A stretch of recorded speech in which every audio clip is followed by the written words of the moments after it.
Então, Olá, pessoal. Vamos lá, vamos começar a entrar. Faltando 2 a 3 minutos aí para a gente começar. Convidar a Maria Cristina Lansnick, né? Estamos aqui ao vivo, conversando com todas as pessoas que queiram estar entrando e vendo como é que é esse tempo de vida do projeto Ninho do Bebê, né? Então, muito obrigada às pessoas que já estão entrando. Estamos aqui conversando e já falando, né? Falar um pouquinho, né, de como é o projeto Ninho do Bebê, né? E tá convidando essa pessoa especial, né, que nos ensina tanto, né? Com a sua leitura que a gente tem, com todas as coisas que ela tem nos trazido quando vem para o Brasil, quando a gente pode estar lendo os livros dela. Então vale a pena a gente tá falando e conversando com essa mulher, né? Que é uma grande pesquisadora desse tempo de vida. Então você vai esperando, ela está encerrar. chegando aí, chegou? Vamos lá, entrando.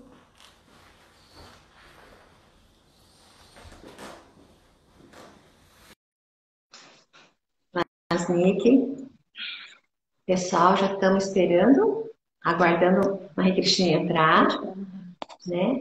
Vocês podem apertar no aviãozinho para convidar outras pessoas para entrar também nessa live, né? Eu gostaria então de dar uma boa tarde a Lasnik, boa Tá. noite É, aí. aqui são 10 da noite.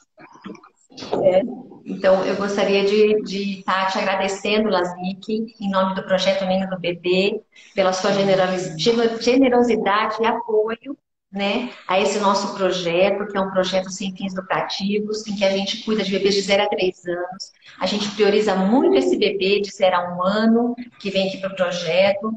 É um projeto social, sem fins lucrativos, né? E a gente conta com vários profissionais que trabalham com esses bebês, né? São pediatras, psicólogos da linha psicanalítica, fono, físio, TO, enfermeiro de aleitamento materno, osteopatas, homeopata, nós temos um homeopata no nosso projeto, nós temos psicopedagogos, né? Nós temos um supervisor de psicanalista da Sociedade Brasileira de Psicanálise, que é o nosso vice-presidente, que faz supervisão de todos os nossos casos, né? E eu queria dizer um pouquinho que, como pediatra, eu sou pediatra pela FAMERT, aqui de São José do Rio Preto, e pela Unifesp, e presidente desse projeto. Eu fiz uma especialização pela PUC de São Paulo em 2007, quando eu te conheci.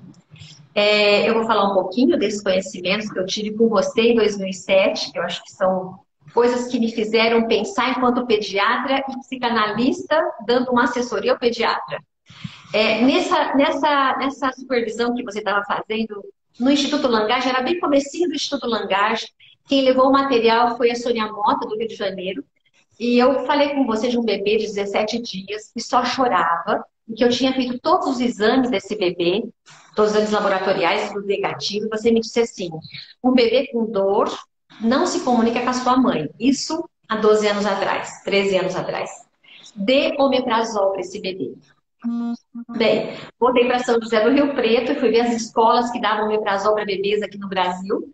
E era Botucatu, a Escola de Medicina de Botucatu, e a Unifesp, que dava, então, omeprazol para bebês. A partir daí, eu passei, então, a dar omeprazol para esse bebê. Esse bebê tinha engolido a dor, né? E até hoje, o meu muito obrigada aqui, ao vivo, para todas as pessoas que estão nos assistindo. Então, a nossa gratidão a você por estar topando falar com a gente, né, dessa sua especialidade em bebês pequenos, né? Eu queria então poder te apresentar um pouquinho e depois dar a palavra a você e não te interromper, que não seja por perguntas que as pessoas possam estar nos dizendo. Bom, Maria Cristina Lanzini é psicanalista franco-brasileira, doutora em psicologia clínica, instalada na França desde 1972. É analista de adultos e criança, mas o seu principal foco é bebês com risco de autismo. Trabalha com bebês em consulta, pais e mães, há mais ou menos mais de 25 anos. Trabalhou no Center Alfred Binet por mais de 40 anos, onde até hoje oferece treinamentos naquele instituto. É autora dos sinais de risco da pesquisa PREU de 2015 que oferece sinais que identificam risco de autismo em bebês, pasmem, de 4 a 9 meses. É isso que a pesquisa Prior nos mostra e é isso que Lasnik vem fazendo há muito tempo, né? Atualmente, seu principal interesse é em torno do atendimento precoce desses bebês com tendência ao autismo, é membro da Associação Internacional Lacaniana, faz parte da CIPA. A CIPA é uma coordenação internacional entre psicoterapeutas, psicanalistas e membros associados que cuidam de pessoas autistas. É pesquisadora com diversos artigos científicos e livros publicados sobre o início do autismo em bebês. Essa é Marie-Christine Lasnik.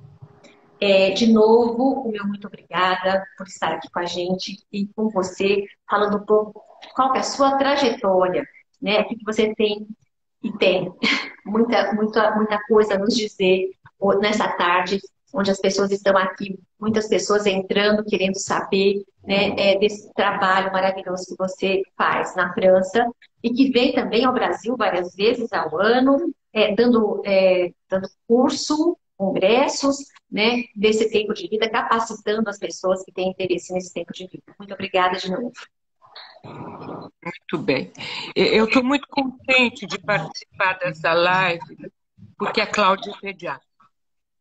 E um pediatra, se um psicanalista está interessado em poder tratar bebês de risco de autismo antes que essa doença tenha um neurodesenvolvimento que vai implicar modificações no cérebro, se estabeleça o interlocutor pediatra. Por isso, cada vez que Cláudia me procurou para conversar, eu escuto ela, porque ela é pediatra.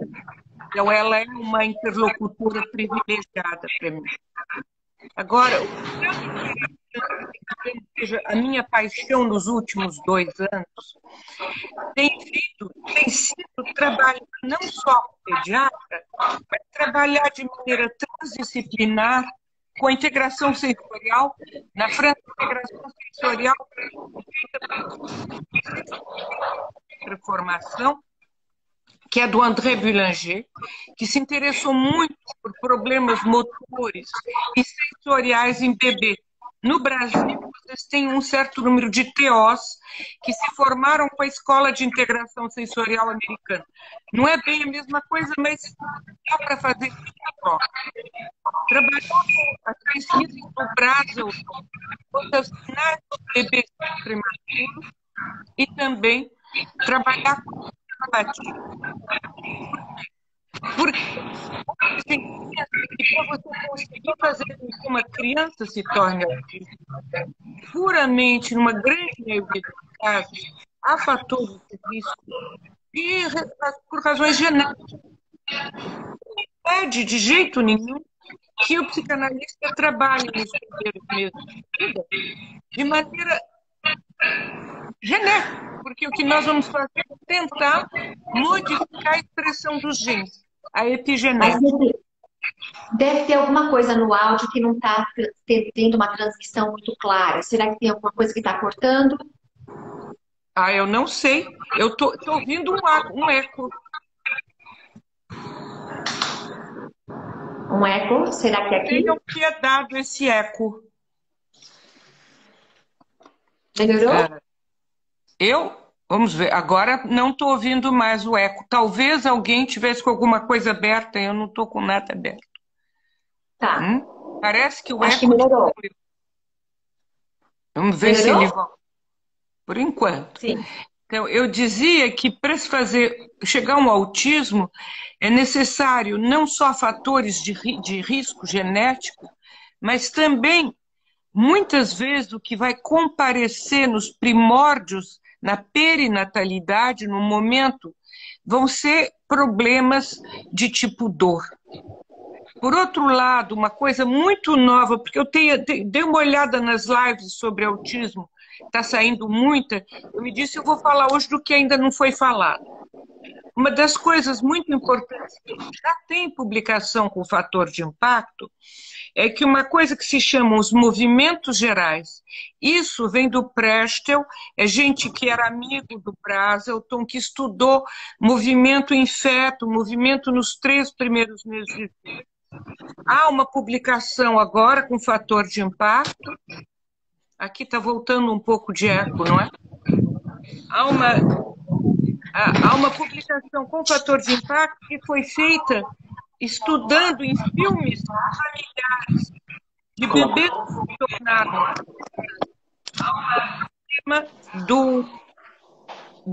eu estou meio atrapalhada por causa desse barulho. O problema dos movimentos gerais. Isso quer dizer que é provável que durante a gravidez já houve coisas um pouco diferentes, mas o que é certeza é que nos 2 primeiros meses, a movimentação do bebê que vai se tornar autista, ela é diferente da do bebê típico.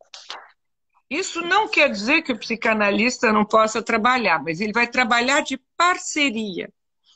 Então, são bebês também que sofreram problemas de dor. Será que a questão que foi discutida, será que esses bebês têm mais refluxo gastroesofágico? Ou será que eles suportam menos a doença, a dor? É possível que esses bebês, e aí tem pesquisas, os cognitivistas, como o Adam Smith, mostraram muitas pesquisas que mostram que adultos inteligentes autistas ficou comprovado que há fatores de sensibilidade, de hiperacusia, de hiperdiscriminação da emoção do outro, que torna a vida impossível para essas pessoas. E tudo isso vai comparecer no bebê. Pode ser que com uma dor igual, um outro bebê ia pedir colo para a mãe, ia poder ser apaziguado. Esse bebê cujo limiar de dor é muito mais baixo, ele sente mais dor que os outros. Cujo filtro com relação às emoções dos outros, com relação às modificações ambientais, é muito mais frágil, esse bebê, ele está em risco. Então, nós vamos trabalhar vários profissionais juntos. Esse é o meu último sonho, não é? É ver bebês muito pequenos. Então, aonde que eu vejo bebês tão pequenos? Então, eu tenho a sorte de ser conhecida por muitos pais que já têm um filho autista e que fazem um segundo bebê, que leram, porque todo mundo sabe disso, que é um risco que está publicado desde 2013 com fator de impacto, que é um risco real, foi publicado pela Ozonoff desde 2011. O irmãzinha que vai nascer tem 20% de risco de ser autista, 25% se for um garoto, 17% se for uma menina. Então, esses pais vêm nos pedir para poder avaliar esses bebês. A grande sorte é que 3 vezes em 4, 4 vezes em 5, a gente diz festa desde hoje. Às vezes a gente pede uma segunda avaliação, festa. Mas para os bebês que não é festa desde hoje, é festa daqui 6 meses, 1 ano. Porque tomado tão precocemente, e se nós trabalharmos juntos com o pediatra para que ele tire um excesso de dor desse bebê, porque hoje nós sabemos que esses bebês eles vão utilizar dores internas, como é o caso do refluxo, como eles utilizam lâmpadas, eles vão se agarrar nessa dor para se cortar do mundo, por causa desses fatores inatos, provavelmente de excesso de empatia emocional ou de defeito de filtro. Então, isso o pediatra tem um papel muito importante, além de nos mandar o bebê. O segundo papel muito importante vai ser a nossa colega, em geral são mulheres, a nossa colega sensório-motricista que vai nos ajudar a organizar o corpo desse bebê. E de cara, nós estamos entrando com osteopata de bebê. Esses bebês muitas vezes têm problemas de tensões aqui, e tudo isso dificulta o trabalho do analista. Quando eu entro com toda essa equipe, o bebê está instalado, porque esses bebês têm problemas de hiperextensão, eles vão assim para trás.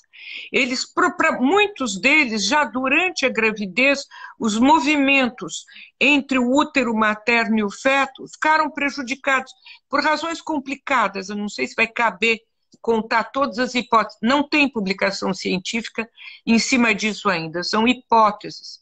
Mas que, saindo da barriga da mãe, a gente pode observar que os movimentos gerais são movimentos espontâneos do bebê, são diferentes nesses bebês que nos outros, isso tem publicação científica. Então, se a gente entra em equipe para ajudar esse bebê a organizar o corpo, várias mães me dizem, eu pego esse bebê na minha frente, seguro aqui, ele não me olha. Os irmãozinhos olhavam. Esses bebês é como se eles não tivessem pano de fundo. Se eles estão de pezinho, eles vão desabar num buraco. Eles se concentram inteiramente em se segurar. Mas instalados muito bem, numa superfície que assegura as costinhas deles, com perninha, bracinho levantado, cabecinha levantada, isso é o trabalho de integração sensorial e o trabalho do osteopata que vem para relaxar esse bebê. Nós, psicanalistas, podemos entrar com o que sabemos fazer, que contrariamente ao que imaginam pessoas que fazem 20 anos que não leram o que é que nós fazemos, não é nem imaginar que a mãe é responsável, a mãe não é em nada responsável, ela é vítima dessa história. Ela tem um bebê diferente, muito mais difícil que os outros bebês que ela teve ou venha a ter, ou que a vizinha tem, ou a irmã. Então, esse bebê pode destruir as competências dos pais, porque tanto eles tentam com um bebê que não dá colher de chá, que não olha, que esses bebês podem, de fato, modificar o meio ambiente deles. Não é os pais que são um meio ambiente ruim, o bebê pode modificar. Então, o psicanalista, desse ponto de vista, acho que não tem muita diferença com o que pensam as outras abordagens do tratamento de bebê, vai ajudar o pai e a mãe a serem os coterapeutas. Os americanos chamam isso de coach de pais. Nós dizemos que a gente acha que o melhor coach possível é aquele que faz uma transferência porque se sente amado e respeitado por nós. Imagine se a gente inventa que, além de sofrerem com esse bebê que tem esse problema, a culpa é deles, ainda por cima, Zé. É completamente louco, mas o que é importante é que desde 2008 há publicações dos cognitivistas, em particular da Geraldine Dawson, mostrando como esses fatores de susceptibilidade vão vir alterar os padrões de interação e que a alteração dos padrões de interação produzido pela susceptibilidade genética diferente é que vai dar um desenvolvimento da circuitaria neuronal não típica, diferente. Então, o que nenhum deles nunca tinha dito era falar de dor e falar da utilidade do osteopata e que você está fazendo isso, não é, Cláudia? Por isso a minha alegria de pensar que vocês são talvez os primeiros aí no Brasil a poder entrar com o osteopata, o pediatra que vai receitar, a integração sensorial que vai organizar o corpo do bebê. E o psicanalista chega com os utensílios dele, que são o quê? Esse amor de transferência que vai permitir aos pais se identificarem, porque esses bebês demandam uma ritmicidade particular. Com a ritmicidade, porque esses bebês não são como os irmãos. Falou um pouco forte demais, pronto, o bebê não consegue. Então, às vezes eu digo que é quase tango. É o que os outros chamam de coaching. Muito bem, posso chamar de tango. Não é? Mas esse trabalho é possível porque a integração sensorial entrou e já instalou e ajudou os pais a instalarem o corpo do bebê. Então, eu acho isso é fundamental do que você está dizendo, né? Porque a gente vem há muitos anos vendo esses bebês chorarem sem parar. E por mais que você medique, a gente medica, a gente ampara lá do nosso jeito como pediatra, e muitas vezes só isso não sustenta. É necessário que o osteopata entre, é necessário que a escuta, que o papel do psicanalista, do psicólogo psicanalista, que essa transferência de amor que você está dizendo, é uma transferência de muito amor e de muito amor, que faz uma diferença muito rápida. É essa nossa alegria de perceber, né, que os bebês, quando têm esse olhar, né, e nesses últimos 5, 10 anos de vida, né, esses últimos 5 anos principalmente, o que a gente tem percebido enquanto pediatra, o nível de sofrimento desses bebês E como essas famílias sofrem sem saber onde se agarrar, muitas vezes. A gente diz que a família fica no espectro autístico, que não sabe aonde se agarrar. São chamados de malucos, né? A gente chega aqui com o paciente dizendo, me chamaram de maluca, que eu estava louca, que eu não estava sabendo cuidar do meu bebê, e quando, na verdade, esse bebê está de fato com muita dor, de fato precisando de uma avaliação, de um tratamento osteopático inicial para poder ter escuta. É importantíssimo. Eu queria... Só uma coisa, a gente não faz o osteopata e depois entra o analista. Na mesma semana entra todo mundo. Sim, todo mundo. Muito tempo, então vai ter... Esse bebê, ele é um ministro, ele vai ter 3 sessões. Só que ele vai ter 3 sessões durante alguns meses. Depois acabou. Sossego para o resto. Bom, eu queria ir agradecendo as pessoas que estão chegando daqui de São José do Rio Preto, são psicanalistas que nos ajudam muito, Marli Terra Verde, Luiz Tadeu Pessuto, a Ana Carla, tem pessoas de Goiás, São Paulo, Bahia, Distrito Federal, todo mundo aí tentando falar e ouvir o que você tem a nos dizer, que são coisas, Marli, que são novas. Né, são novas, porém, que fazem muita diferença para essas famílias que a gente tem visto sofrer e ter algum lugar, eu acho que a partir de agora, dessa live, né, os pediatras que estão nos ouvindo estão muito querendo saber onde chegar, como fazer. Então, essas suas informações têm feito muita diferença e faz muita diferença. Né? Então, eu queria dizer assim, falar um pouquinho, né, como é que você foi trazendo isso, como foi... Você tem um artigo muito interessante sobre psicanálise e saúde pública, né? E eu achei... velho, Olha, velho, tem mais mas é maravilhoso. Hein? Bom, mas depois... Esse artigo era um desejo. Depois disso, 600 médicos da rede pública, das UBIs francesas, foram formados por nós, avaliaram 12.500 bebês, não é? Isso é uma coisa que mais ninguém faz, porque hoje em dia pesquisa se faz, com toda razão, com irmãos e irmãs de autistas que nascem. Ninguém mais sai atrás de população geral. Mas então a nossa grade foi, nós formamos os médicos da rede pública, uma grande parte é pediatra, outra é médico especializado em bebê, e eles atenderam durante vários anos esses bebês e foram preenchendo essas fichas, não é?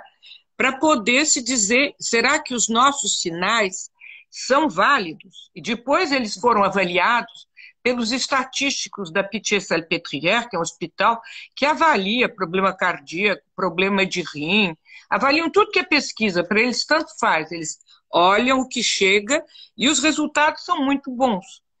Agora, eu não vim vender essa pesquisa, porque para mim isso já é O que eu acho interessante é que o médico, muitas vezes, ele precisa ter 2 fontes de informação para ter mais segurança que eu preciso fazer uma coisa muito depressa para esse bebê. Então, uma, que a grade Préau tem a ver com o que a gente chama apetência do bebê. Esses bebês não têm apetência pelo outro. Bebê típico, ele, desde a sala de parto, ele está interessado no outro. Desde os primeiros dias ele está lá olhando, se engraçando, não só respondendo, como chamando. Não é? Esses bebês, se você tiver uma prosódia de manhãs, eles vão responder. O que eu sempre digo, foi o grande problema de muito pediatra. Pediatra fala muito bem em manhãs, por isso que pode examinar bebê sem que eles chorem. Só que a mãe chega com o bebê de 4, 5 meses, esse bebê nunca me olhou. Chega a pediatra, se engraça com o bebê, que lindo, que amor, que docinho que você é. Esse docinho não olha a mamãe. E o docinho ri para a pediatra. E quantas mais não ouviram, minha senhora, seu filho está muito bem, a senhora está nervosa, precisa se acalmar, e às vezes umas coisas menos agradáveis. Depois de 2, 3 anos, a avaliação de um risco de autismo tinha virado autismo, né? Quem tinha razão era a mãe. Mas o que é importante é hoje nós sabemos que há sinais motores, isso que ninguém ainda está falando. Certo? Esses sinais motores têm publicação científica. Então, se o pediatra puder formar colegas para avaliar basta durante 3 minutos avaliar os movimentos espontâneos do bebê, tem que se aprender, claro.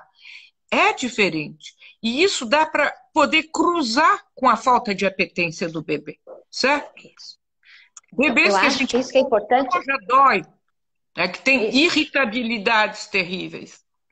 O que eu fico muito feliz de falar e de perceber que existem trabalhos científicos reais, né? Não é uma.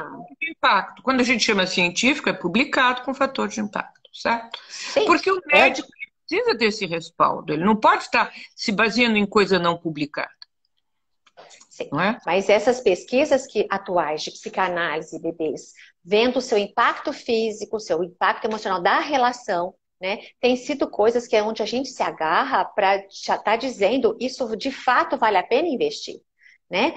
São Agora, essas cuidado. questões que eu acho.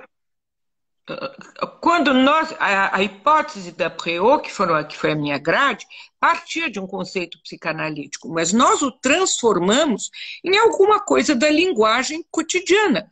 Nós nos Sim, perguntamos se esse exato. bebê se fazia olhar, se fazia comer o pezinho, se fazia comer a mãozinha. Né? Ele chamava.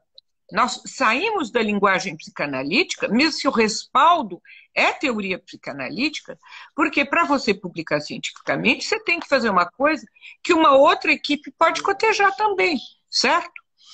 A maneira como nós trabalhamos depois para reanimar o bebê quando ele não está mais com dor, quando ele está com o corpinho instalado, não está mais partindo para despedaçado, aí sim nós utilizamos certos conceitos psicanalíticos para reanimar esse bebê e para fazer dos pais bons coterapeutas. E eles são ótimos. Se a gente dá um mínimo de respaldo, ficam tão felizes, porque que mãe não vai curtir comer um dedinho de nenê que põe na boquinha e para dizer, que delícia esse nenê. Que mãe não vai adorar quando o nenê faz porque está chamando ela, não é? Então, Sim, são excelentes coterapeutas. sim.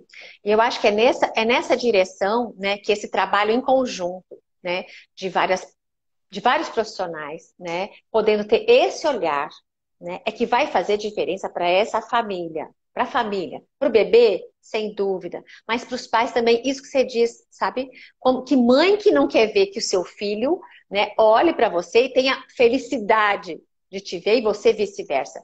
São essas competências que você vai dizendo, que eu acho importante você dizê-las aqui. Como um bebê que não olha, né, vai tirando essa competência das mães. Essa fala sua vem de muitos anos, né? Você publica isso, fala disso, né? Que eu acho que faz muita diferença quando a gente está nesse lugar de também transmitir para outros profissionais essa importância. Eu vou ser chata, não é que ele não olha, porque se você sair com. Eu, por exemplo, esse bebê, a hora que ele está instaladinho, eu vou começar a achar ali um doce de coco. Sim, mas ele não te Ele vai me olhar. convoca. E eu Eu sei tenho que ele vai me paciência. olhar porque ele está todo instalado, que ele não está mais Uhum. com dor e que eu estou com uma voz particular, certo? Uhum. Mas. ah, ah, Mas o que é importante é que a gente introduzir esses novos conceitos. Eu vi aparecer uma pergunta que eu acho importante, é se precisa sempre que compareça a dor para que haja esse fator de risco. O que eu acho que o que é herdado, que vem em termos genéticos, são seguramente fatores de limiar de dor mais baixo, fatores de insuportabilidade de excitações, fatores de excesso, enfim, falta de filtro, certo? Isso são fatores inatos. E muitas vezes um bebê não chorou, mas ele fica paradão, durão, assim, de olho esbugalhado, Hipertônico. hipertônico. Eu recebi uma bebezinha durante. Ela está bem agora. Durante 9 meses em Paris, ela tomava o trem expresso, o TGV, vinha da Bretanha, francesa, para Paris, porque nós não tínhamos ninguém na Bretanha. E tinha 3 sessões: uma de osteopatia, uma de integração sensorial, de sensório-motricidade Boulanger, e uma comigo. O que a sensorimotricista não descobriu, nem eu, nem a pediatra e nem a neuropediatra, porque com 3 meses essa criança já tinha visto todo esse mundo, ela estava assim, foi que ela tinha uma luxação do ombro. Foi na hora do nascimento, do parto. Só que como dói tudo nesses bebês, tudo é irritabilidade, Um pediatra, ele vê uma luxação facilmente, chega perto do ombro, grita, encosta na outra mão, não chora, deve ser por aqui. Só que se você encosta em qualquer lugar, tudo é insuportável, como que o pediatra vai achar onde está a dor? Foi o osteopata que achou. Agora, não bastou isso. Claro que esse bebê, nesse sofrimento, nessa incapacidade de ser tocada, para que se pudesse avaliar onde estava a dor, tinha enganado todo mundo, porque acharam que ela devia ter um problema neurológico, estava de olho esbugalhado, dura, assim, não é? Mas é claro que não bastou repor o ombro. Esse fator de sensibilidade precisou ser trabalhado na integração sensorial, na sensorimotricité, e ser trabalhado pela psicanalista, porque a mãe, com 3 meses, a mãe já estava muito afetada. E para poder... Disse muito bonitinho, porque nós começamos a trabalhar em setembro, e eu disse, você vai ver, teu bebê tem 3 meses, eu juro, esse bebê não vai para autismo. Porque já estavam falando, pediatra, neuro, todo mundo, aquele bebê duro assim. Ela me disse, eu só acreditei em você em janeiro. Ela vinha tal, mas não conseguia acreditar que eu ia tirar o bebê dela fora. Eu acho que é muito importante. Hoje tem uma outra mãe que está fazendo um site para falar com os outros pais que, de fato, com os bebês, a plasticidade cerebral, a plasticidade epigenética permite coisas inacreditáveis. Mas o pediatra tem que poder se nortear por elementos que a gente fala, que são fatores do cérebro social, não é? Dessa falta de apetência pelo outro. O bebê pode até responder, mas não chama. Ele não se faz olhar. Ele pode responder, mas não se faz. Mas também os fatores motores. Eu acho que isso vai ajudar muito o médico a ter mais segurança. Ele não vai dizer se seu filho vai ficar autista. Não. Não. Autismo demora. Vai dizer o seu filho nunca vai ser autista. Porque esse aqui nós vamos dar conta. Vai ser tratado. Vai ser um exatamente. Muito bacana. Isso. Certo? Exatamente. Não é para patologizar as crianças, né? Para dizer, olha, não está bem, vamos tratar, ele vai ficar bem. Isso eu acho importante da gente dizer. Mais tem algumas perguntas. Cláudia. Exato. Mais entusiasmo. Ele vai ficar muito legal muito e você vai ficar muito feliz. Porque ele não mostrou todas as possibilidades deles. Vamos ser mais... Ele ainda tem. Muito. Olha, tem uma pergunta assim, relação da transgeracionalidade, o sintoma transgeracional com autismo, né? E risco de autismo que fica dentro da perspectiva somente para aqueles bebês que sentem dor, que você já tinha falado que não, né? E a postura de muitos bebês... que eles sentem mais dor que os outros com a mesma dor, mas isso é uma hipótese minha. Eu acho que há 2 hipóteses, porque há... gente que trabalha com constituição do epitélio, do gastroesofágico e do cérebro. Hoje a gente sabe que tem um monte de neurônio também na parte gastroesofágica. Eles acham que ela é mais frágil. Mas qualquer que seja a causa, nós precisamos tratá-la, certo? Agora, o transgeneracional é que há fatores de risco, porque há famílias em que há um fator maior de sensibilidade maior, aliás, em famílias de grandes artistas, de gênios, de grandes matemáticos. Não é fácil, porque são fatores de sensibilidade, podem dar para o melhor, podem dar também para problemas. Nós temos que contornar isso, não é? Você fala muito daquela família de gênio, que o avô era genial e os netos vieram com uma isso acontece muito frequentemente, mas a gente, tomado muito cedo, a gente permite que essa rota de um neurodesenvolvimento não típico não seja tomada. É muito importante, eu acho, a gente dizer isso. Eu acho que é importante, essa precocidade que você fala, de fato faz uma diferença fundamental. Pensar, agir, né? Tira os bebês desse lugar que eu acho que precisamos de tirar cada vez mais, né? Tem uma pergunta que ela diz assim, que a postura diz muito sobre o bebê em risco. É isso que você estava acabando de dizer, que as posturas dos bebês... dificuldade de organização corporal. E isso tem Tá. que ser estudado. Eu não posso explicar numa live uma coisa que tem que ter um curso, não é? Sim. O pessoal da integração sensorial conhece alguma coisa sobre isso, alguns psicomotricistas também, não é? Mas eu acho que nós temos que formar os pediatras a reconhecerem essas dificuldades de desorganização corporal. Não é fácil mas são bebês que têm muitos, ou uma hipotonia axial, ou uma hipertonia, mas muita hiperextensão ligada, aliás, à dor. E o que é terrível, que a hiperextensão aumenta a dor.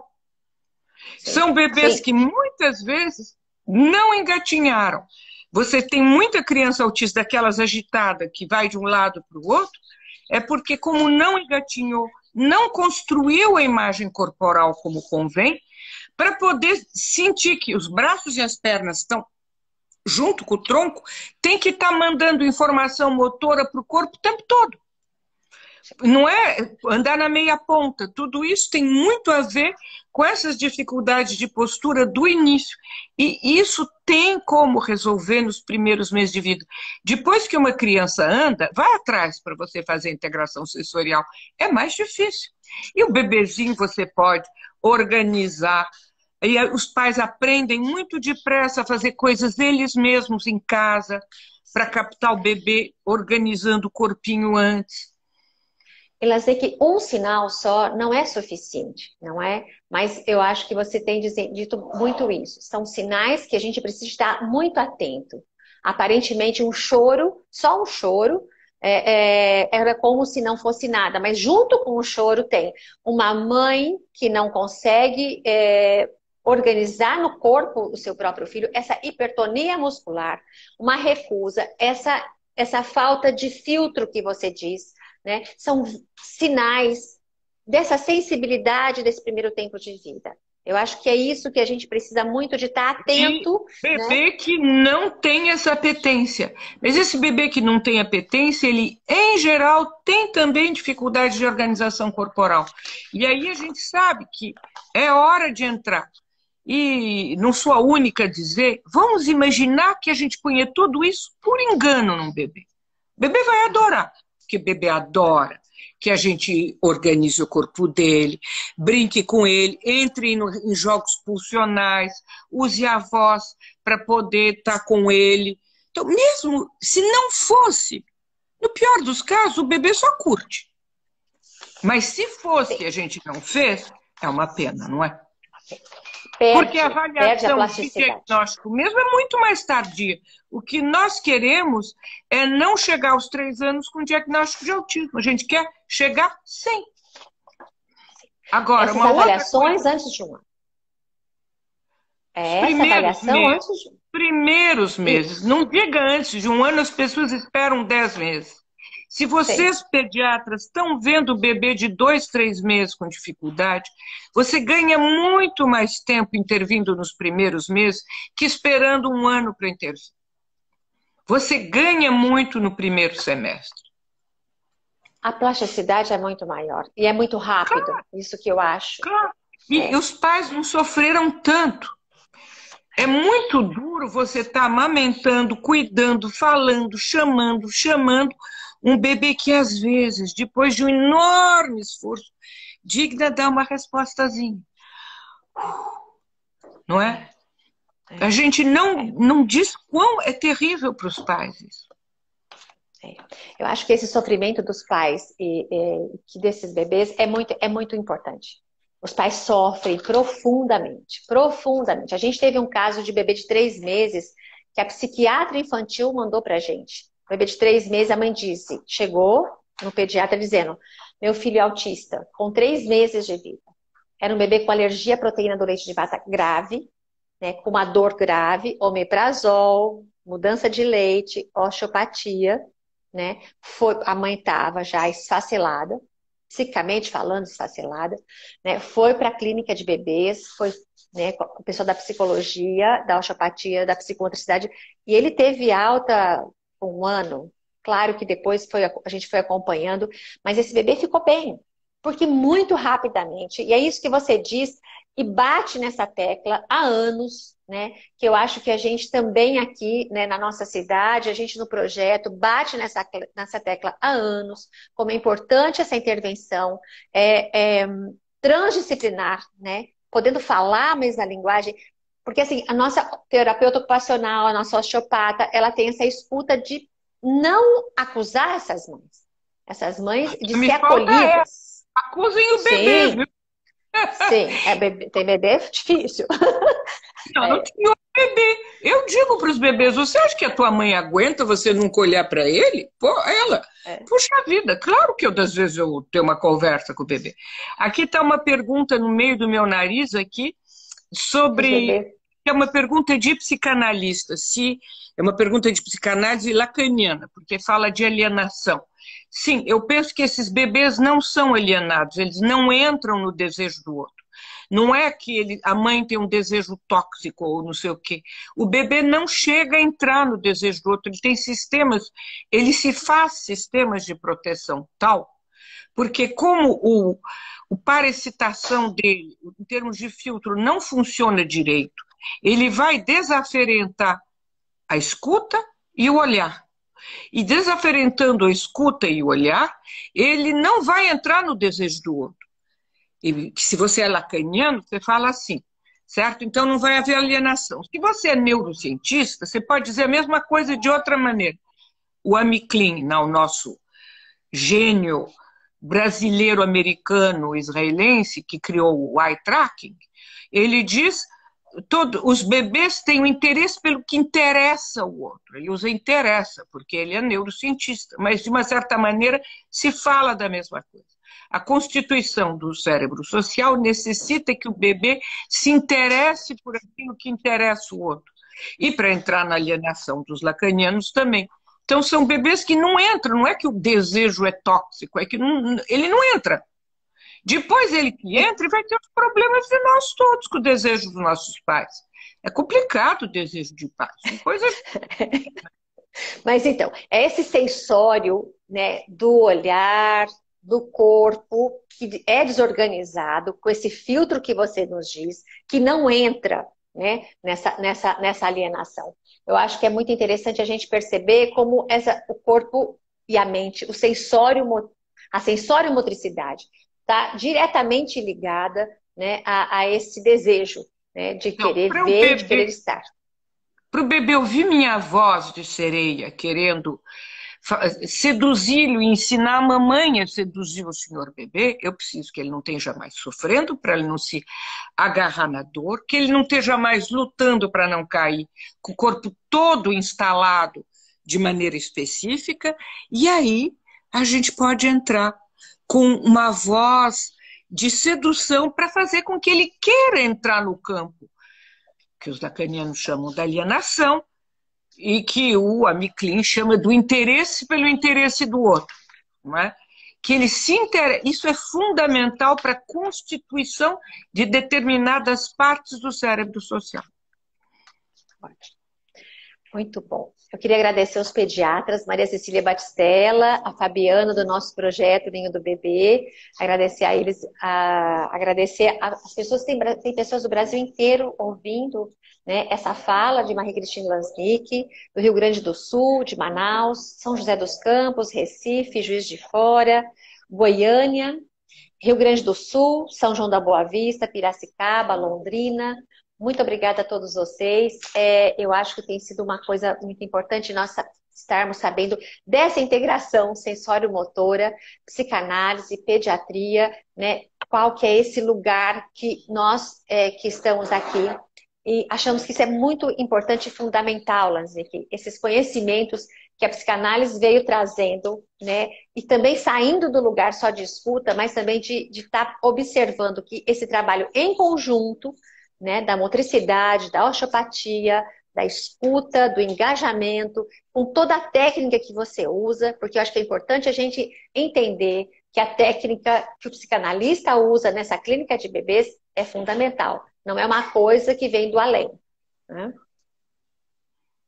Às vezes as mães dizem assim, puxa vida, mas se é para brincar de comidinha, de dar comidinha para boneca, ou de me dar comidinha com criança maior, né, de 1 aninho, Mas isso, o que tem de... Tem todo um respaldo teórico aqui. Aliás, o que é engraçado é que essa história de dar comidinha na boquinha da mamãe, quando a gente é um pouquinho maior, porque a gente dá dedinho primeiro, pezinho, barriguinha, dedinho. Quando a gente tem 1 aninho, a gente já dá com a colherinha da loucinha, a gente dá comidinha na boca daqui da nossa pediatra, tal, ou da mamãe. Atrás disso tem uma teoria psicanalítica imensa em cima da pulsão, mas tem também as teorias cognitivistas da capacidade de fazer semblante, de fazer de conta. Ou seja, é um encontro entre cognição e pulsão. Porque a pulsão, na verdade, é o que suporta a cognição. E a competência da capacidade de simbolizar, de fazer de conta, ela está apoiada na pulsão. Então, tem um monte de teoria atrás, isso tem que ser trabalhado, claro.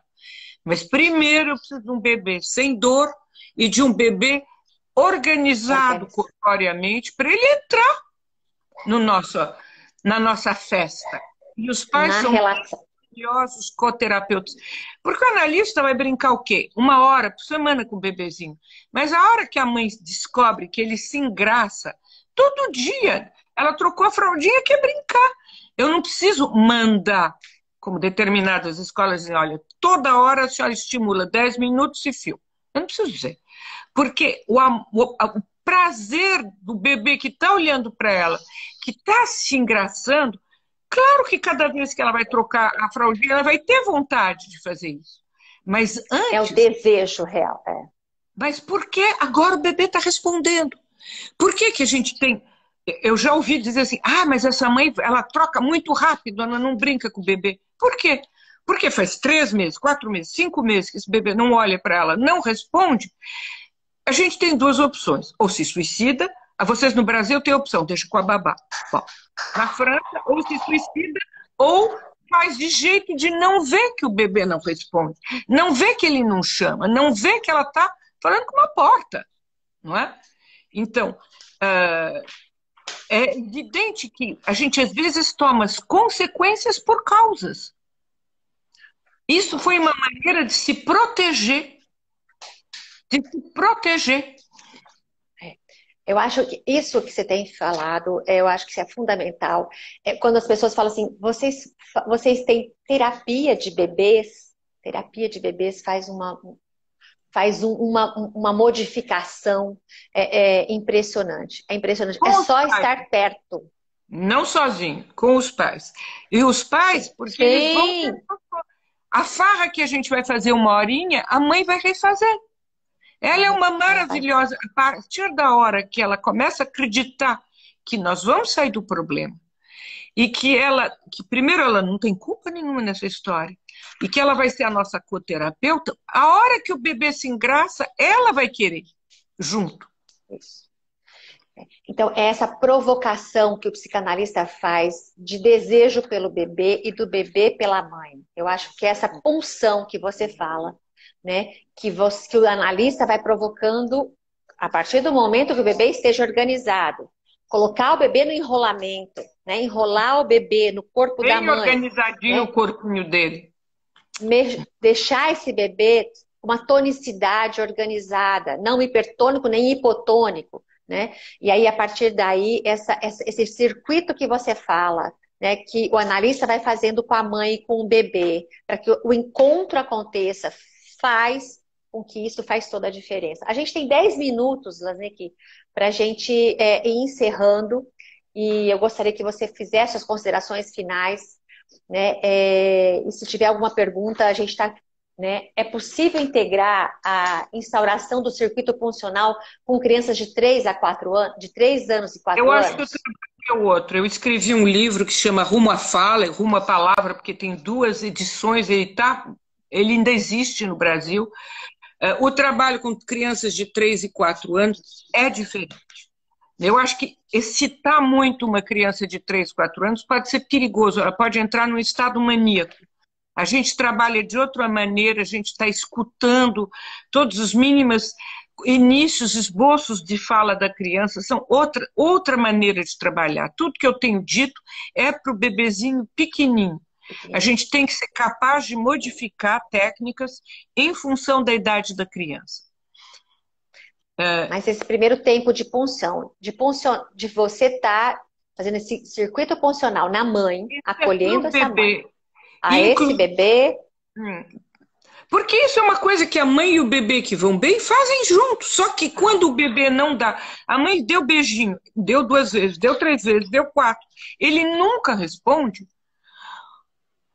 Eu vou contar uma história assim para vocês. Eu tenho uma família de nobres franceses que eu avaliei o menino de 4 anos e meio, não sou eu que atendo, é uma colega autista. A mãe tem um segundo filho e depois me vem com um bebê de 1 mês e 1 semana, que hoje tem 8 anos, essa mocinha. Eu vejo esse bebê com os olhos no teto, agarradas no teto. Pergunto, e ela olha a senhora? Não, não me olha. Eu estou começando a me preocupar, diz ela. E eu falo, e quando a senhora amamenta? Ela olha e a mãe me diz uma coisa. Olha, eu vou lhe dizer a verdade. Quando eu amamento, estamos na França, não é Brasil. Ela é uma alta executiva, mas quando ela para 1 ano, porque a aristocracia católica para 1 ano quando tem filho, ela fica praticamente sem empregada, justo com uma faxineirazinha, pouquinho, e faz tudo. Faz parte de uma certa ideologia, certo? Então, ela me diz, olha, eu tenho tanta coisa para fazer, que quando eu amamento, eu aproveito para fazer outra coisa. Se eu fosse muito jovenzinha, eu tinha dito, me diga, qual é o problema? Eu disse para ela, eu vou dizer para a senhora por que a senhora faz outra coisa enquanto amamenta. Porque o seu filho não te olha. Eu falei, porque a senhora é uma mãe muito boa, é uma excelente mãe. A senhora tem uma criança autista de 4 anos e meio, uma filhinha de 3 anos e um bebê de 1 mês. A senhora não tem o direito de desabar. E a senhora já sentiu que tem um problema aqui. Então a senhora está se protegendo porque a senhora precisa ser uma boa mãe. Olha, até hoje minha grande amiga, né? A irmã dela teve problemas e a outra também. Essa aí tem um avô gênio. São fatores assim, mas os outros menininhos que nasceram a gente deu conta, porque pegou muito cedo, não é? Porque veio precocemente, né? E é muito bonitinho que ela me mandou um e-mail no dia seguinte dizendo assim, ai, que bom que eu vou vê-la na semana que vem. Olha, eu já não estou fazendo outra coisa quando amamento. Eu não tinha dito nada, nada. Eu só disse que ela era uma excelente mãe e que ela não podia desabar, ela sabia que não podia. E não pode mesmo, né? Vamos combinar. E com o bebê, difícil. Tá certo. Bom, suas considerações gerais, Lasnick. A última. Eu queria endereçar essa consideração aos analistas que estão escutando aqui, porque eu acho que há alguns também, não é? Eu acho que a gente precisa tomar muito cuidado de não ficar na posição de observador. Muitas vezes, a gente, quando está diante de uma mãe que vem com um bebê com dificuldade, a gente escuta, não é? A gente escuta, observa e diz, dentro da gente, a gente é muito bonzinho, né? Por dentro. Essa mãe não sabe segurar esse bebê. É incrível, o bebê parece que cai, ela não consegue segurar direito esse bebê. Eu só peço uma coisa a vocês, querem ser analistas de bebês? Vocês estão sentindo isso? Vocês pedem para a mãe, a senhora dá licença de eu pegar o seu bebê no colo? Que pediatra faz, psicanalista precisa fazer. Por quê? Porque vai descobrir que esse bebê não tem como segurar de outro jeito. Ou seja, vai desabar uma transferência, contra-transferência negativa que podia se organizar na cabeça desse analista. Esta mãe não. Experimenta, testa. Você vai ver você mesmo como é difícil. A mãe diz, olha, quando eu seguro assim na minha frente, ele não me olha. Eu muitas vezes, depois de ter conseguido falar com o bebê, eu digo, aquilo que a senhora me disse, eu vou mostrar para a senhora, eu seguro o bebê na minha frente. O mesmo bebê que instalado me tinha respondido, vocalizado, eu ponho na minha frente o bebê lá, ó. É muito importante mostrar que o analista também fracassa. Não é essa mãe que tem problema com esse bebê. É esse bebê que está precisando de cuidado com essa mãe. Tudo. O amor de transferência é a capacidade de pensar, se eu estivesse no lugar dela, ia ser muito difícil, não é? E não, eu sou boazinha, mas eu sei que essa senhora tem dificuldades. Com isso eu não consigo nada. Lasnick, estamos chegando. Coisa. existe depressão materna, existe mãe psicótica, existe bebê deprimido. Não é a mesma clínica. Isso tudo existe, tem que ser tratado. Claro, Sim. um bebê que tem uma mãe delirante ou muito deprimida, ele não quer olhar para ela. Mas ele vai se apegar ao pediatra, ao psicanalista, ele vai que nem carrapato. Você não vai precisar a cada sessão e buscá-lo outra vez. Então, não é que essas pessoas não devam se atender, muito pelo contrário, mas não é a mesma clínica. E esses bebês com depressão, bebê deprimido, de mãe deprimida, não apresenta as dificuldades nas movimentações que esse bebê apresenta. O motor não é o mesmo. Muito bom. Mas também tem que tratar, claro, não é? Tá dando a nossa hora, porque senão eu acho que cai a live. E eu queria imensamente te agradecer, em nome do Projeto Ninho do Bebê, né, aqui de São José do Rio Preto, dizer o quanto estamos agradecidos. Né, o Instagram vai cortar daqui 1 minuto, tá dizendo aqui o meu pessoal, tá certo? Quer voltar a fazer de novo daqui a pouquinho? Você tem mais alguma coisa para acrescentar? Bom, não, tá ótimo. Não? Um outro dia, uma outra live. Podemos pensar. Pessoal, muito obrigada a todos que estão aqui nos assistindo. Isso vai ser gravado, a gente vai passar para o YouTube também, para a gente passar para outras pessoas que não puderam estar nesse momento vendo Marie-Christine Lansnick, poder nos transmitir esses conhecimentos que são maravilhosos. Viu? Muito obrigada, não tenho assim palavras para agradecê-la e agradecer a todos que estão aqui e parabenizá-la por todo esse trabalho, por essa cientificação da psicanálise com os bebês. Marie-Christine, muito obrigada. Tchau. Sim.